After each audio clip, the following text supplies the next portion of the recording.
আসসালামু আলাইকুম গাইস, কিতা অবস্থা আছো নিবালা? কিতা খবর সবর? মাগরিও নামাজ পইরা সামান্য একটু আইন্দাই রইছে। তো হঠাৎ দেখে আসমানোর মাঝে কি একটা জিনিস বাইছে, বুঝছো নি? দুইও সাইড হয়েছে গা লাল, আর মাঝখান যে আছে না, মাঝখান হয়েছে গা সবুজ। আর এমনি ক্যামেরা গুলার কারণে দেখা যান না, বস ক্যামেরার ভিতরে তো লাল দেখায়।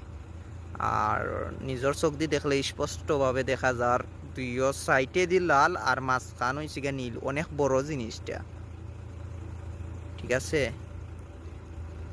মদিনার সাইডে দিয়ে পড়ছে, সৌদি আরব মদিনার সাইডে দিয়ে পড়ছে। জিনিসটা কি এমন হইতে পারে? এর আগে কখনো দেখি নাই। প্রচুর দিন আগে একবার দেখছিলাম, অনেকবারও জিনিসটা বাইছে, বুঝলাম না। মহাগর্হর কোনো গহট হইব না, আল্লাহ জানে জিনিসটা। আর এই সাইডে দিয়ে সূর্য পড়ছে মাগরিবর একটু আগে। সূর্য পড়ছে মাগরিবর একটু আগে, ঠিক আমার ক্যামেরার টাইনে দিয়ে জিনিসটা পড়ছে। জিনিসটা কি এমন হইতে পারে?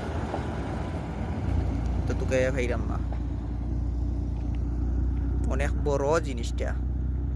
আসলে ক্যামেরা তেমন একটা বালা না করে স্পষ্টভাবে বোঝা যান না, যারা উবাইয়ে দেখে ক্লিয়ার ভাবে দেখা যায় না। দুইও সাইড হয়েছে গিয়া লাল, আর মাঝখান হয়েছে গিয়া একটু আকাশি কালারের মতন।